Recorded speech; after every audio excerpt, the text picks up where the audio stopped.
This is my conversation with Sarah Fitz-Claridge. Sarah is a writer, coach, and speaker with a fallibilist and optimist worldview. She founded Taking Children Seriously, which grew out of a paper journal in the early 1990s. I had a very fun conversation with her on the manner in which children are generically raised and why that is not helpful, the importance of taking children seriously and raising a child without coercion, fallibilism, the growth of knowledge, problem solving, her inspiration for founding Taking Children Seriously, and much, much more. Many of her ideas can be found on her website at fitz-claridge.com. I hope you enjoyed this conversation with Sarah Fitz-Claridge.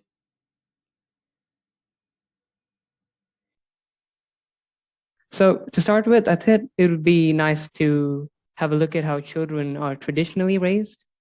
We could go into all the many reasons that's probably not the right way to raise a child later, but so I'd like you to give us a description of how you think children are generically raised in most societies and cultures. The generic way children are raised is coercively, is paternalistically. There's this idea in our culture that for other groups it's wrong to think of them as needing to be controlled for their own good. Like, we no longer think that women need to be controlled for their own good. But when it comes to children, most people have still not seen that that is a mistake. So we create these authoritarian, top-down relationships in which we see our children as being like clay that we need to mould and shape, or that we're the captain of the ship, where the ship is the child, and we need to be steering the child on the journey towards adulthood, and that if we don't keep a firm hand on the tiller, then the child will sink like the Titanic or something. Adults think that children need to be controlled. So what's the problem with controlling children? The problem with controlling children is identical to the problem with controlling adults. Like, ask any adult what the problem is with them being coercively controlled, and whatever argument they make about why they should be free to live their own life free of others' coercion, that argument applies equally in the case of children. Children are people, and the reason I try to interact non-coercively with people, including with children, is because they're human beings just like I am. And we all have these creative minds that solve problems, and to the extent that we're interacting, we are sharing the joint problem situation of the interaction we're having. And the last thing I want to be doing is impeding the growth of knowledge, impeding the problem-solving process. And when you introduce coercion, control, you're impeding the process, or potentially impeding it anyway. So taking children seriously is a condition of rationality.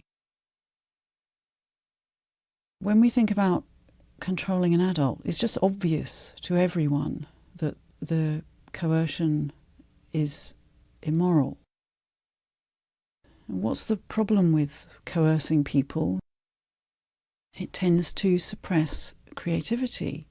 It tends to suppress the thinking that comes up with the new ideas and solutions that makes life better, not just for the individual, but collectively.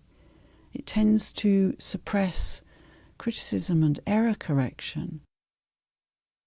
It impedes the growth of knowledge. Ultimately, children are people, just like adults are, and children dislike being coerced just like adults do. And it's crazy to say that because someone reacts badly to being controlled, that's evidence that they need to be controlled. How many adults who would naturally react badly to someone trying to control them would think that that's evidence that they need to be controlled? That's not how adults think when it comes to themselves, just when it comes to children. So why shouldn't children be controlled? Well, because there's nothing wrong with them. They're not defective. They don't need to be fixed. They don't need to be managed. They don't need to be controlled or coerced any more than we do. They're fine exactly the way they are, as the fallible, creative, amazing human beings they are, just like we are. We adults tend to think we know best and that we need to be in control. But really, if anything, we should be in awe of our children's breathtakingly brilliant and fast ability to learn and solve problems and come up with amazing new ideas.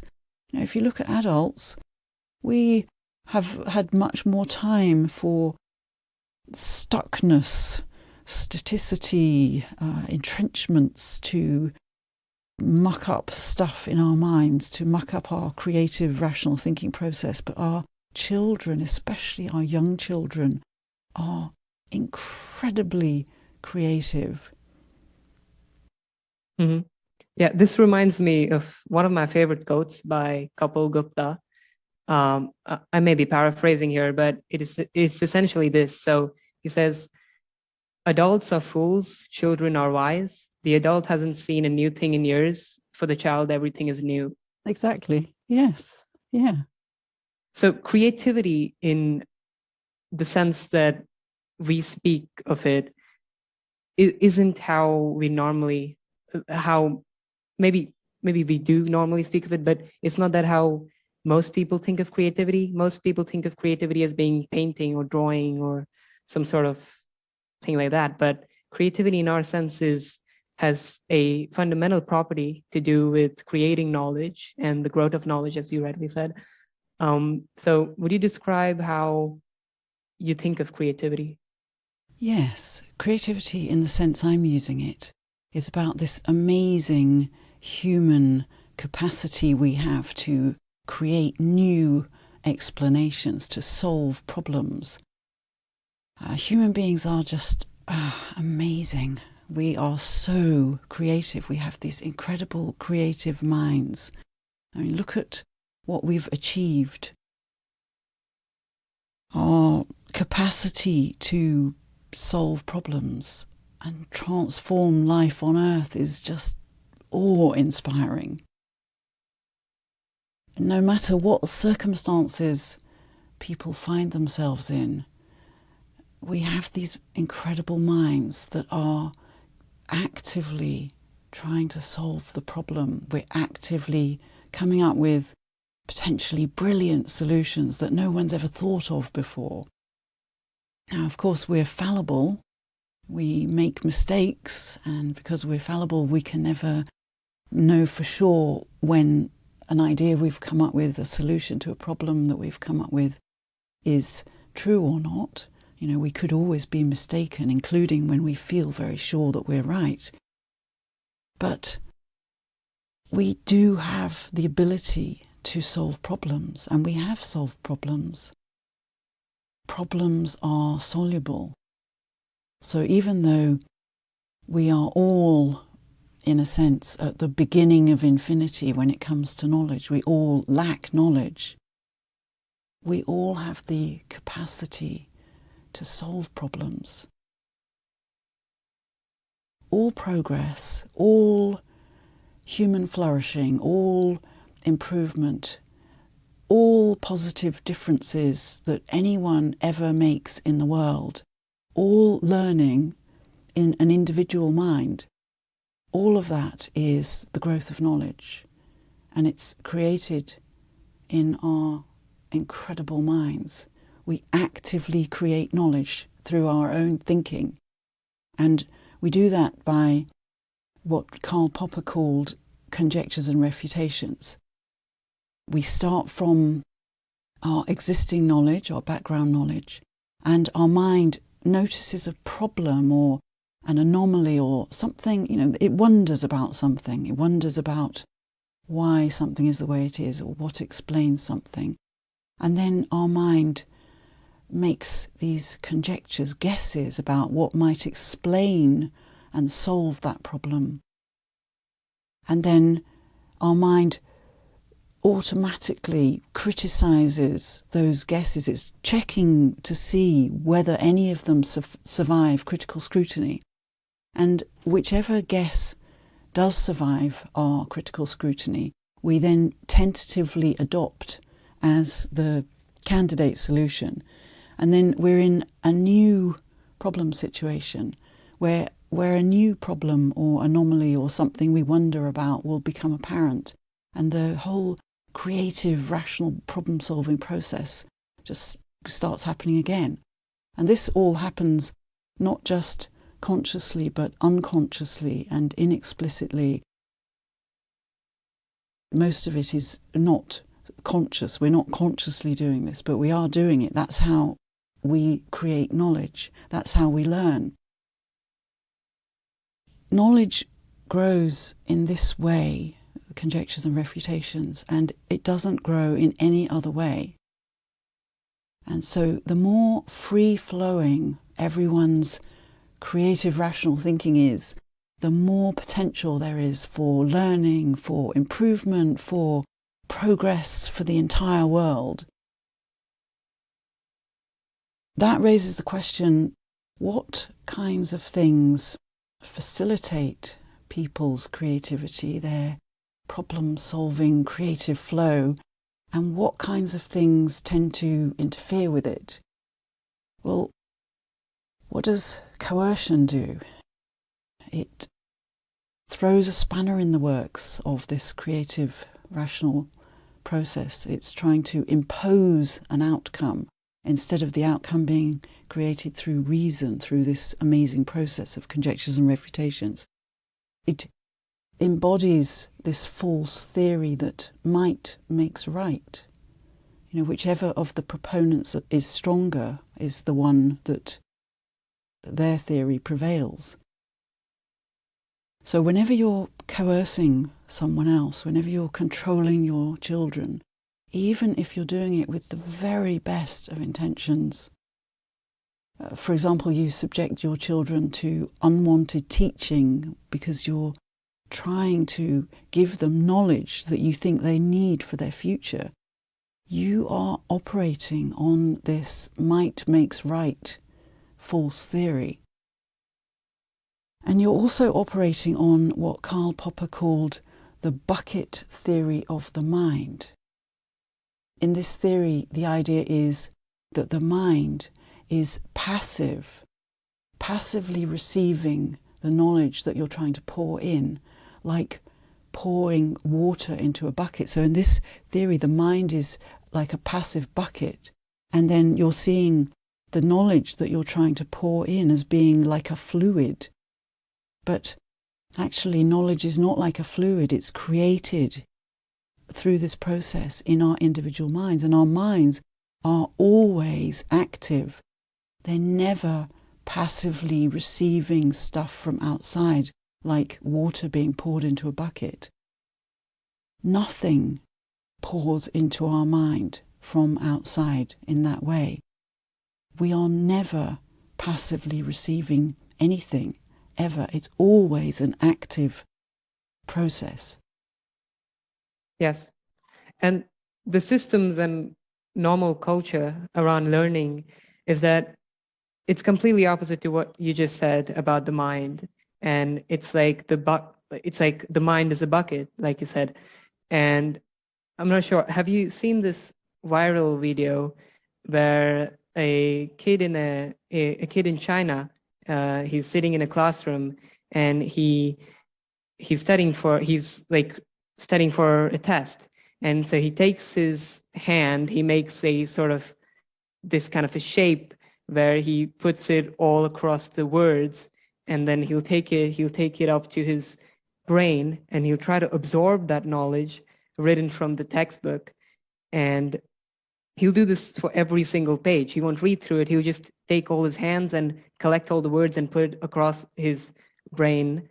And it's like very funny. There's been a joke going around this. And unfortunately, or perhaps optimistically regarding your perspective on this is the perfect metaphor for how we're, quote, supposed to learn in school at least, that you're just given some information and you're supposed to absorb all of that and then throw it out on a test paper. Yes, the school system not only operates on the bucket theory of the mind, imagining that knowledge can be poured into the mind like water into a bucket, but they also imagine that the bucket can upend itself and pour its knowledge onto a test paper. It's not only, by the way, in formal education that we see the bucket theory of the mind operating. It's also operating any time, say, a parent is cross that they have told their child something and the child appears not to be listening to them. That is, again, seeming to think that if they've said something, then the child should have received it. The child's mind is a bucket into which they can pour whatever ideas they want to pour. And we even see this occasionally with Popperians, and I think I include myself in that in the past, where when they offer a criticism and someone seems not to accept their criticism, then they leap to the conclusion that the person is not open to criticism, that they're being irrational. Well, that is suggesting that their mind is passive like a bucket and that they should passively receive the criticism that they're pouring in. But our minds are always active. We are conjecturing and criticising our own conjectures, and if someone's criticism doesn't actually address the person's problem situation as they experience their problem situation, then they can't just receive it as though water were being poured into a bucket.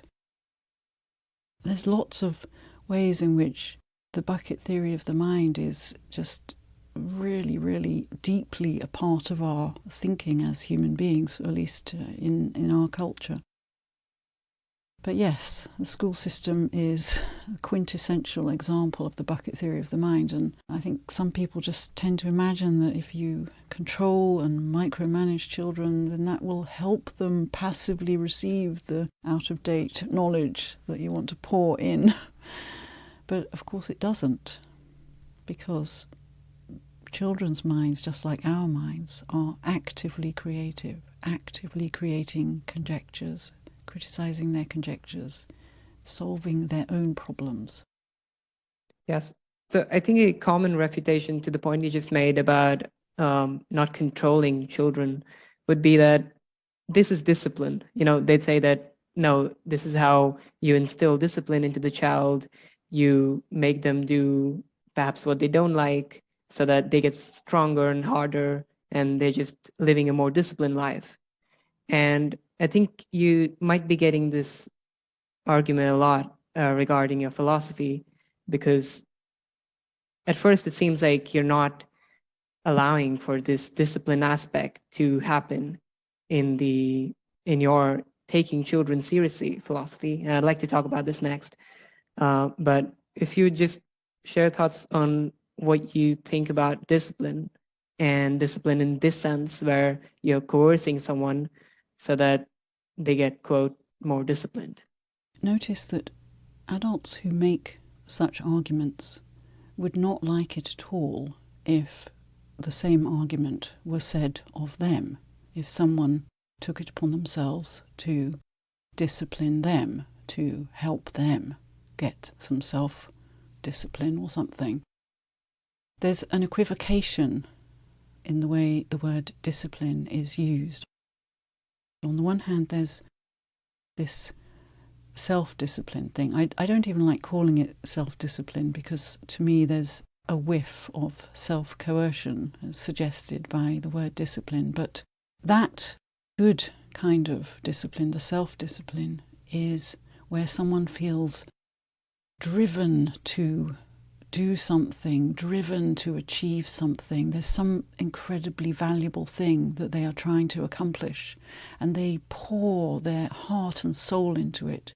Every fibre of their being is engaged in whatever they're doing. A friend of mine was doing the training to become a doctor, and she was just never available to get together. And at one point I suggested that maybe she should be doing something a bit less full on, and her horrified reaction just told me this is what she lives for. So that's one kind of discipline, that's the self-discipline. So the question is whether that kind of discipline, the self-discipline, is created or in any way facilitated by the coercive discipline. It's like parents think that if they force their children to practice the piano, that will help their children in the future. Maybe their child will become a concert pianist. Well, how many children who were forced for thousands of hours of their childhood to practice the piano become concert pianists? It's like 1 in a million. So you've wasted all that time when they could have been doing something far more valuable to them in that time that you've insisted that they practice something. The question is what someone wants to do now, and it's what the person wants to do, not what someone else thinks they ought to be doing or what would be helpful for them later. If you think that something would be useful for them to be doing now for their future, why can't you just make that argument? Why can't you persuade them? If you can't persuade them, then what you're doing is just coercing them, and that is not going to help in any way. It's just going to throw a spanner in the works of the growth of knowledge.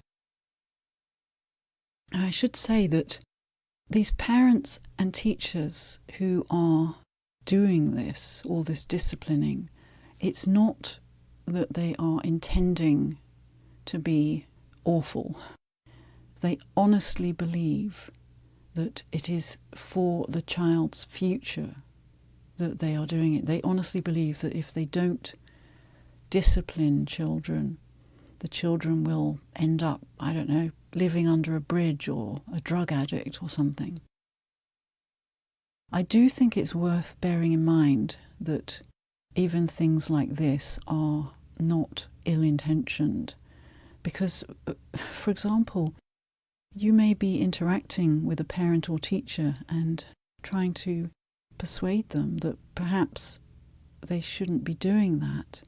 And how are they going to experience your criticism if it seems to be coming from a sort of infallibilist, superior stance, versus if you are at least assuming that they have good intentions?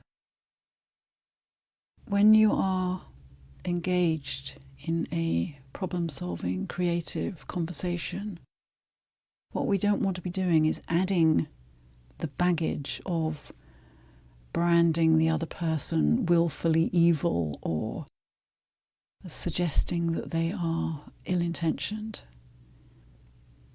because that could be interfering with the growth of knowledge. Because people find it very difficult to hear criticism when you're saying that their experience of themselves is false and that they're just willfully evil. I completely agree with that. Good intentions can have evil results, but they're still stemmed from good intentions. So just as an example that pops in my head, Osama bin Laden, the man behind the terrorist attack, 9/11 and attacks and whatnot. And so he actually had quite good intentions, but it was a huge mistake that he made on his part. If you see his letters, there's this famous letter to America he writes just a year after, I think, the bombing happened, and sorry, the plane crash, and he's he's still not accepting his mistake, but he's saying he's proposing all the reasons for why America should adopt Islam, and he's saying that this was all well intended and we were doing this for our sake, and he really thought that, you know, this is something that I'm doing as a good, but it was objectively bad, morally bad, I'd say. Yes. And notice that if even a terrorist is psychologically innocent, honestly thinks his actions are right, how much more so is it the case that our loved ones are psychologically innocent when they're doing something we feel sure is wrong? This viewing people as being psychologically innocent, as doing the best they can with the knowledge they have, as fallible human beings in any given moment, is very important. It is a part of being fallibilist. Because when you are thinking that the other person is not psychologically innocent, you are assuming that they know the truth and they are willfully choosing evil. That is not what's happening. People just don't know. And if you can interact with people with this compassionate, loving, generous-hearted spirit of giving people the benefit of the doubt and realizing that maybe they just don't know, or, of course, maybe we ourselves might be mistaken in thinking that something they think is incorrect or something they're doing is wrong. It makes a difference. When you assume that people are not psychologically innocent, you are in effect suggesting that they should already know the truth, or that they do already know the truth. Or you're suggesting that their mind is a passive bucket, receiving your criticism, your complaints, as if it were just a passive bucket receiving water. The mind is not a passive entity, it's active. Yes, completely. And going back to the discipline aspect, so just self-indulging here for a moment. In my school, discipline is a very important thing. Like, they explicitly state discipline comes above everything here. And what their definition of discipline is more like the coercive side, and a better name would be obedience other than discipline. And it's like you just follow whatever you're told and you do not question it. That's their discipline. And obviously I'm not a fan of that, but I am a fan of discipline in the sense you sort of spoke about the, at the risk of sounding too cliche here, but self-discipline and the drive from within, that kind of discipline really speaks to me. And so I'd say that I'd be disciplined in that sense, but the way they're advocating discipline in my school is like, no, you just have to be obedient to this coercive system. Your school sounds very Bismarckian. Bismarck wanted a ready supply of obedient soldiers for the German Empire, and the way to do it, he thought, was compulsory schooling, making children obey. Is that what we want? To raise people who will just obey orders instead of doing what they think is right? And don't we want our children to have the wherewithal to say no if someone is trying to physically or sexually abuse them, for example? How good is obedience then in that kind of situation? How virtuous is it to do what seems wrong to you by obeying someone else, instead of doing what is right according to your lights.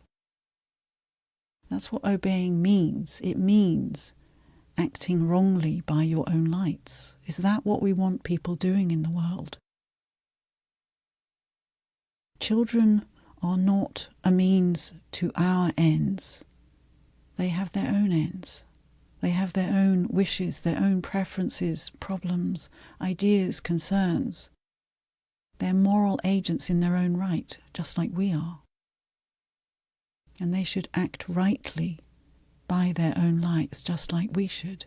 They shouldn't be fracturing their integrity by acting wrongly by their lights. I think obedience is an abominable quality to value. Actually, this reminds me of an incident that happened when I was 11 or maybe 12. My maths teacher in school at the time was someone my classmates and I never dared disobey. He had that kind of presence about him that just made everyone be careful not to cross him. So when, at the end of the school year, he handed out to each of us a red book full of maths problems, in fact 590 simultaneous equations, and he instructed us to solve all of them and have the work completed by the first day of the new school year, and to bring our books back then. Well, I certainly didn't even imagine disobeying him, and probably most of my classmates also wouldn't even think of disobeying that order. And so I slogged through this red maths book, solving these simultaneous equations for my entire summer holiday. It just really put a blight on my summer holidays. It was utterly miserable. And so when the first day of the new school year came about, imagine my surprise when, by the end of the lesson, the maths lesson with this maths teacher, the maths teacher hadn't even mentioned the red book and the homework and the 590 simultaneous equations that he told us to solve. And he dismissed the class. So I said, "Hang on a minute, sir. What about the homework? Aren't you going to collect our red books so you can mark the homework?" And he says, "Good grief, no. You didn't think I was serious, did you?" And he laughs. Inside, I am feeling absolutely furious. As far as I was concerned, he had stolen my summer. I wanted him to mark the work he had set. And I said, "But you told us to do the book." And he said, "If someone told you to run over a cliff, you'd do that too, would you?" That reply was just totally unexpected. Here was this teacher that I thought would brook no dissent, I thought could not be disobeyed. And he was, or at least he seemed to be asserting, that the mere fact that someone in a position of power over you tells you to do something doesn't mean you have to do it. They can tell you to do something, but ultimately you have your own mind, and you choose whether to do it or not. And I just saw that I shouldn't be mindlessly obeying something that I don't want to do or that doesn't seem best to me. So, getting to taking children seriously, what do you think is... So, I think the way you advocate is that there is a pressing need to be taking children seriously. You're not coercing the whole system. You're not coercing this theory on other people. You're giving them a great explanation for why they ought to take children seriously, which is a great way to tell people. But so my question is maybe what's the need to be able to be taking children seriously, maybe societally and culturally at large? What would be possible for individuals and the world in general if everyone were taken seriously? It's an amazing thing to think about. What if everyone knew that human beings are amazing? Like, we are amazing. We're incredibly creative. We can solve problems. Problems are soluble. What if everyone knew that problems are soluble and we can solve them? What if everyone were optimistic about everything instead of pessimistic?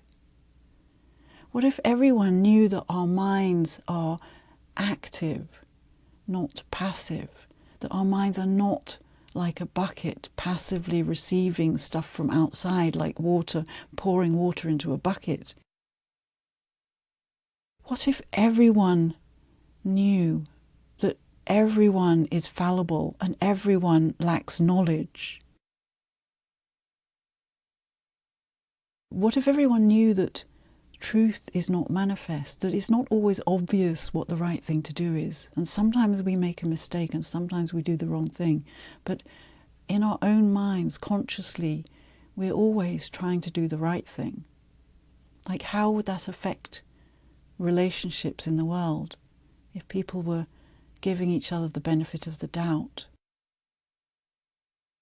What if everyone were free? What if everyone took the position that other people's lives are for them to determine? What if people just were able to live and let live with other people instead of feeling compelled to try to insist that other people behave a certain way? What if we brought the Enlightenment into every sphere of life? Every group, including children, were taken seriously. No one was going around thinking that certain groups need to be controlled for their own good. Like, what might be possible in the world that isn't possible now? And not just for the whole world, but for each individual. Just think about how much less suffering there would be in the world. How much suffering is magnified by when we're in a state of upset.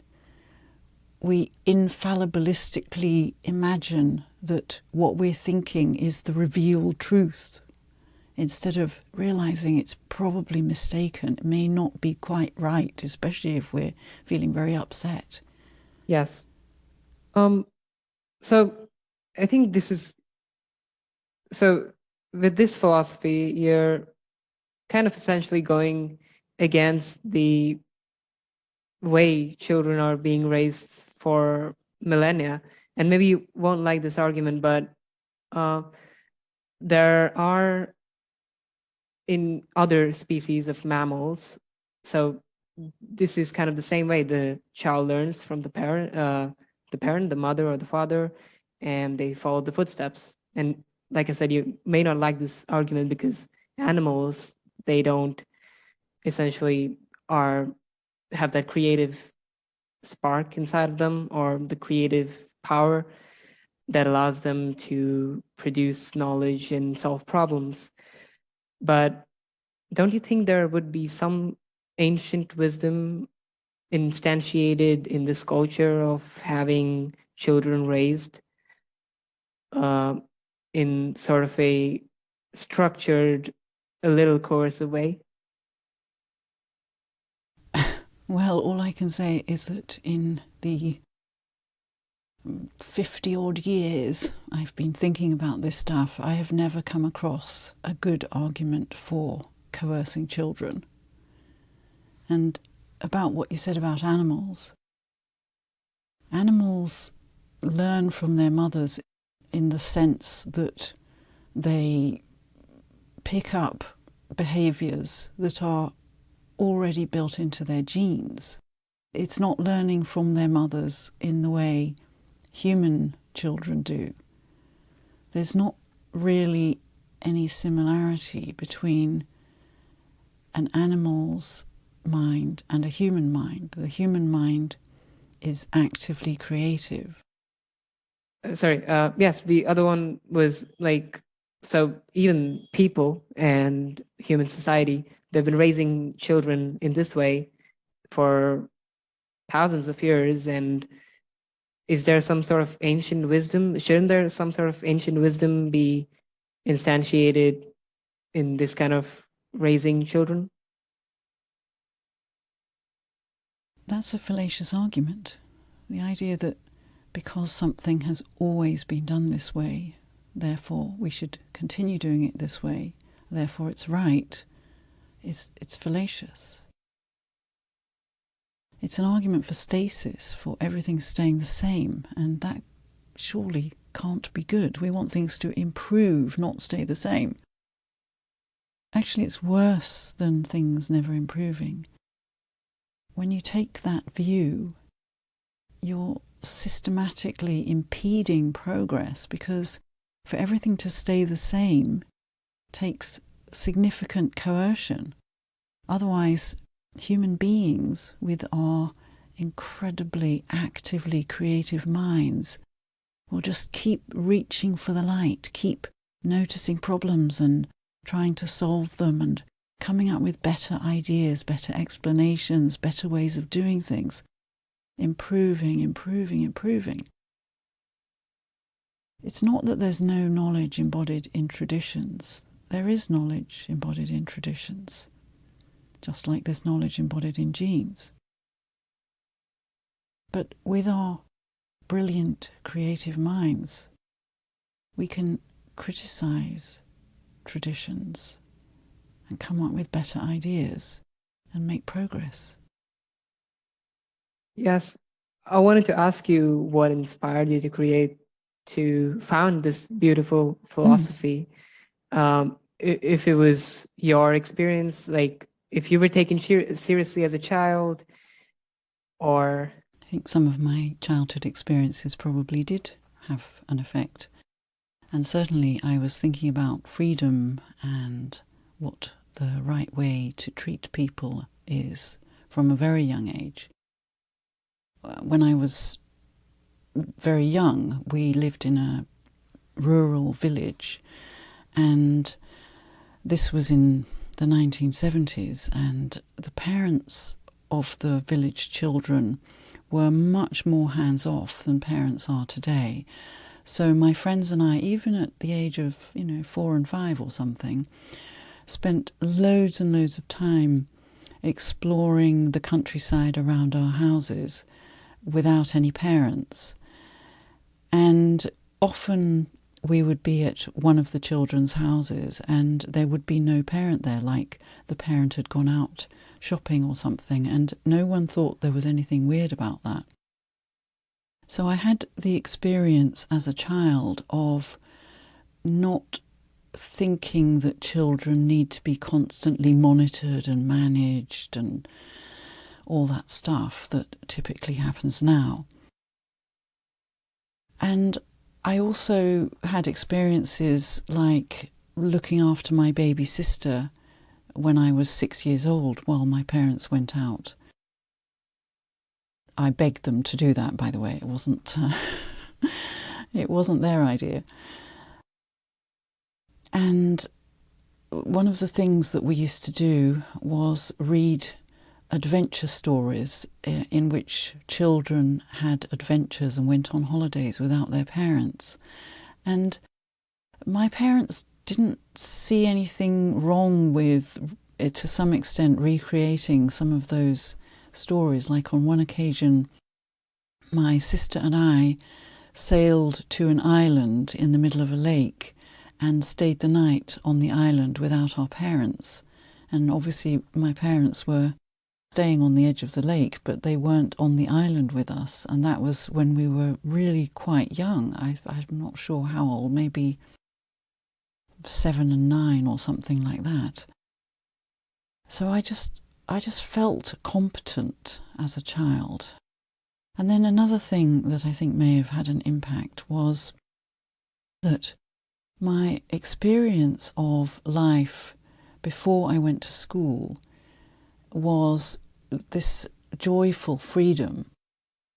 And the shock when I started school at 4 was really appalling.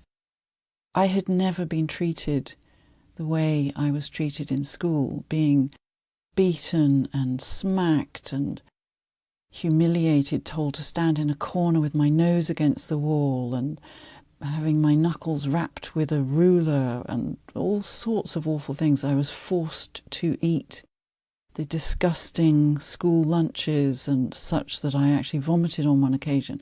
There was just all this awful, brutal stuff happening at school.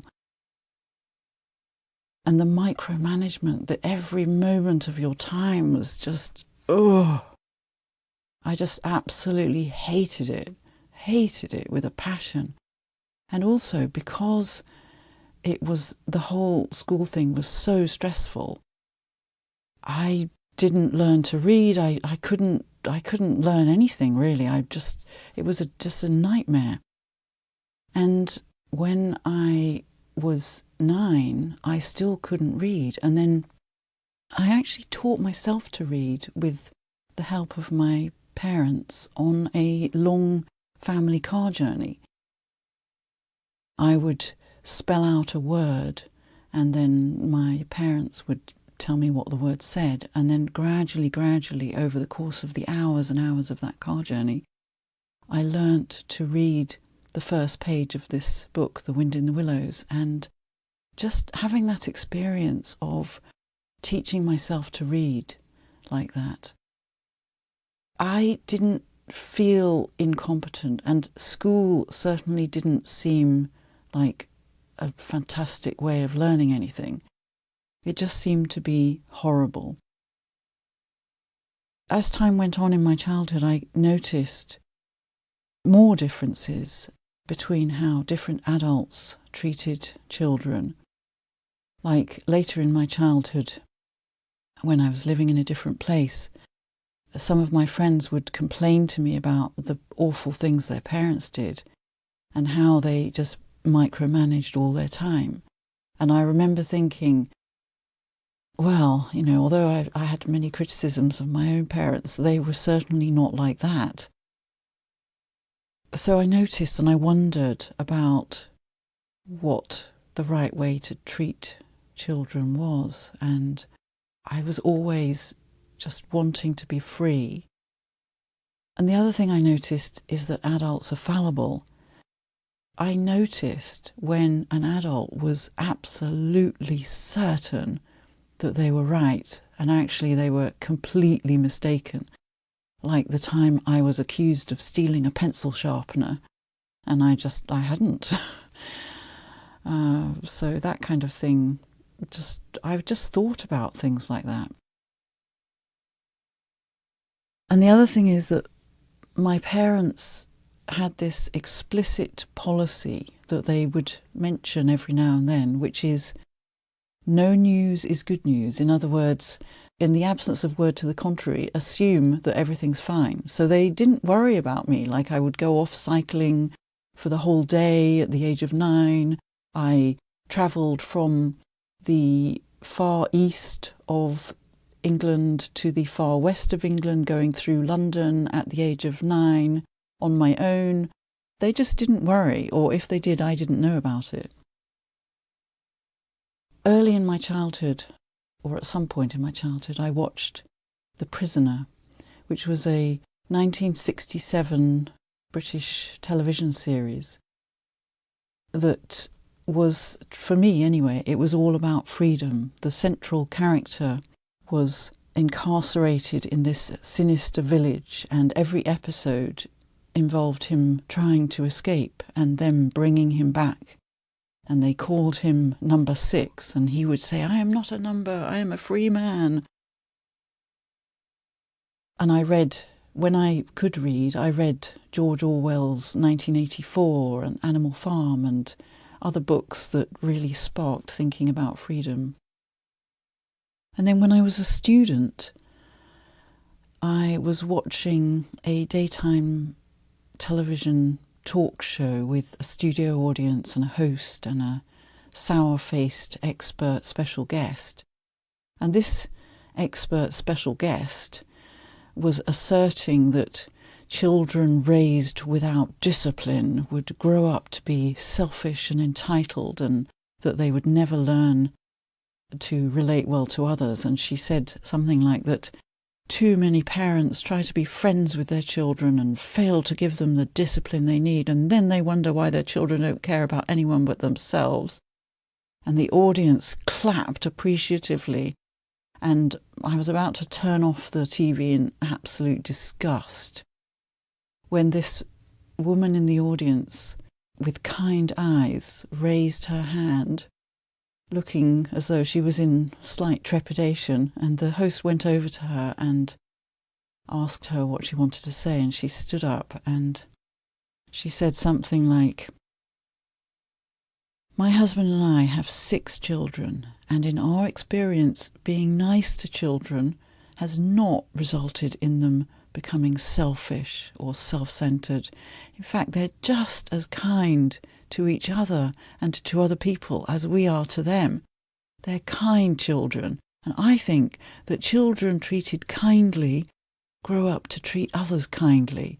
And if you bully children the way you're suggesting, they'll follow your example and become bullies themselves."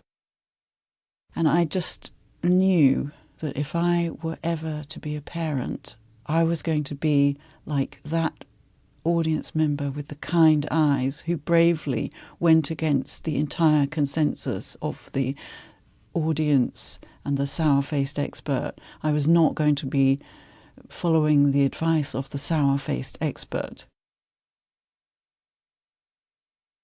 So a few years later, when I was a young mother-to-be, pregnant with my first child, I was trying to find people who might share my ideas about children. You know, by that time I really had developed quite significant ideas about children being free, just like I thought adults should be free, and that children should have the same rights, respect and control over their lives as we have. And I didn't think it was right to be coercing and micromanaging and manipulating, moulding and shaping children. I just saw children as people, just like I see adults as people. And I also, of course, totally rejected the entire idea of school and forcing children to go to school. And at some point I had discovered that school is not compulsory, at least in England. So I was trying to find people who might share these ideas, and it was quite soul-destroying. There was just nobody at all. So I started looking internationally and really casting my net widely. This was, of course, before the days of the internet, so it was much more difficult than it is now to find people who are like-minded. In all this searching, I met precisely 2 people in the world who agreed, and one of them was David Deutsch. I started speaking about these ideas, like when my first child was a tiny baby, like firstborn, I was speaking at mother and baby coffee mornings and conferences. I had a public debate at a conference with Professor Anthony Flew. I spoke at an autonomous learning, so-called autonomous learning workshop. And this was when my baby was 3 months old. And I couldn't believe, I was so sad that even in an autonomous learning workshop, the people there were into smacking their children. And one of them actually said to me, "Come back when your baby is 8 months old. You'll have had to smack her by then, and then you'll be singing a different tune." And everyone clapped. And when this kind of thing used to happen, I used to go home and cry. It was just awful. Nobody agreed at all. And the few people I found who did agree didn't have children. I couldn't find any parents who agreed. So I eventually started a journal in my attempt to find like-minded parents, and then the Taking Children Seriously internet discussion list, and then eventually the Taking Children Seriously website. And the more speaking engagements I did, the more I was invited to do, and gradually speaking all over the world about taking children seriously, I met many lovely like-minded parents. So that's how it all started. Yeah, that's a great story to hear. Experiences from your childhood and eventually coming up to this point. Yeah, it's incredible to hear everything that added up to this great philosophy. So I mentioned on Twitter we were having this conversation, and we were lucky to get a lot of good questions. It was really nice to see them. And one that came in was, how can working class people ever hope to employ taking children seriously? And so about this question, this is like a specific kind of a question, and later maybe after this you could answer how we could scale taking children seriously as a philosophy for larger and more people to adopt this idea in cultures and society and the education system.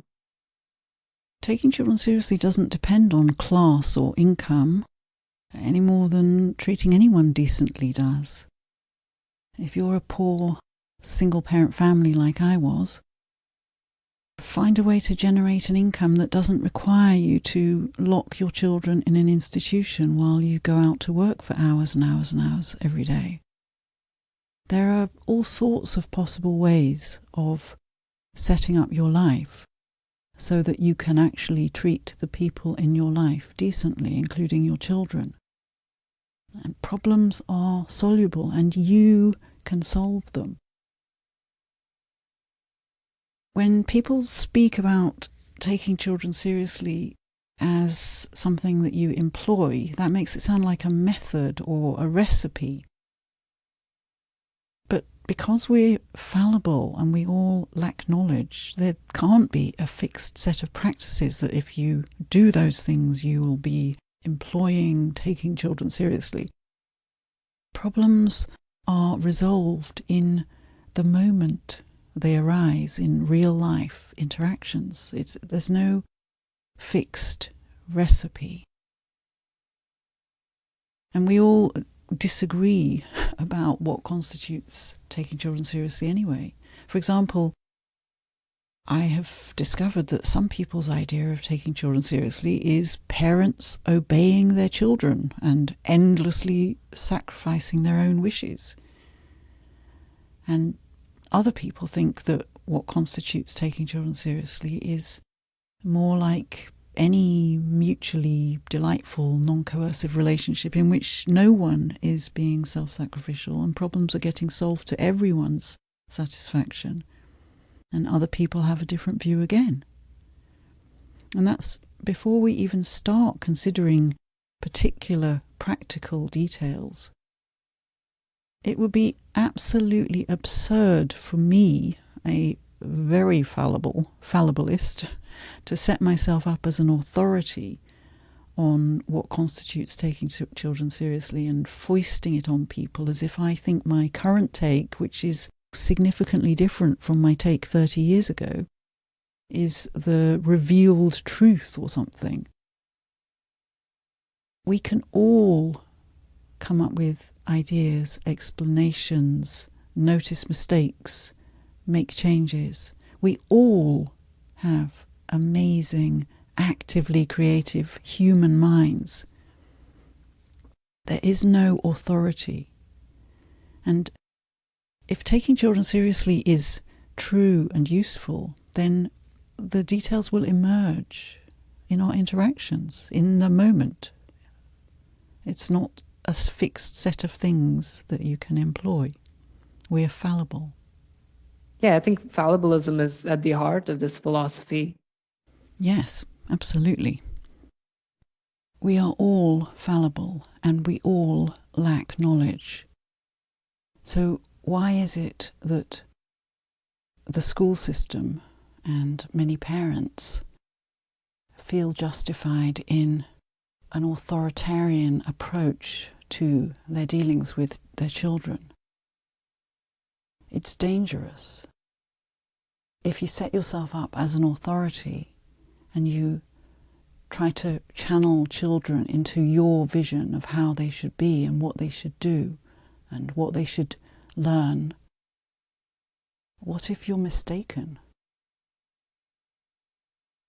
There are these implications of the fact that we're fallible that are just completely not taken into account by the school system.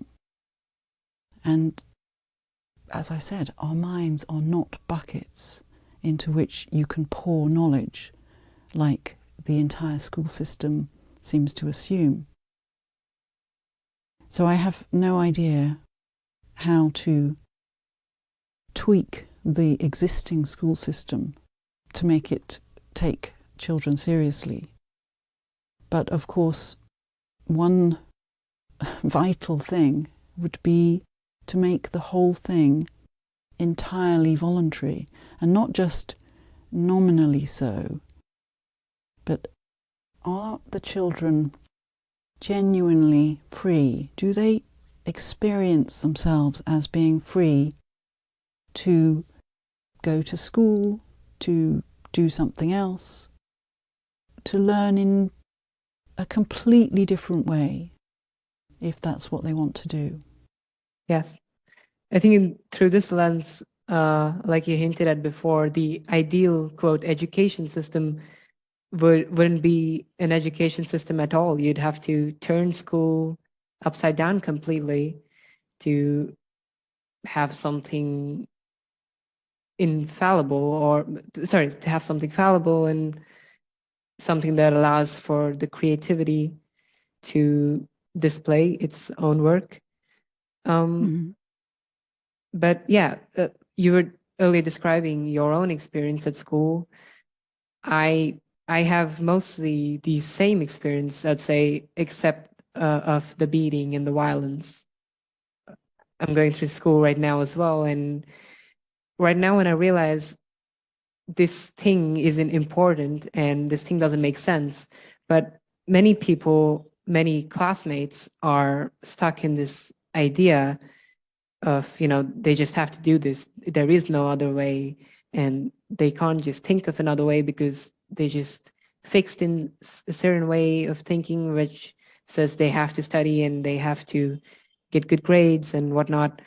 But the more I explored ideas like these, the more I thought, this really, for me, it doesn't matter at all. And I was just trying to get away from it as much, but some people would still be stuck and they'd go through the same thing every day. And you can't blame them because the way the system is created, it's limiting them to conjecture new ideas, to go against the system. Yes, they just don't know. Yeah. Maybe it's a blind spot, but it's in the nature of blind spots that it's always easier to see other people's than it is to see our own. But I really admire your enthusiasm and your desire to make a difference in the world, and just bear in mind that even if your classmates are not immediately persuaded by whatever you're saying to them about all this stuff, it's quite possible that over time, just being around someone like you, with your incredible fallibilism, your enthusiasm, your creativity, might well, and I'm sure will, make a huge difference for them. Yeah, this has been a lovely call. Thank you for your time, and this was an amazing conversation. It was very fun to do. Oh, you're so welcome. Anytime. And if anyone's interested, the Taking Children Seriously website, it's down at the moment, but it will be back up at takingchildrenseriously.com. And my own personal website is Fitz-Claridge.com.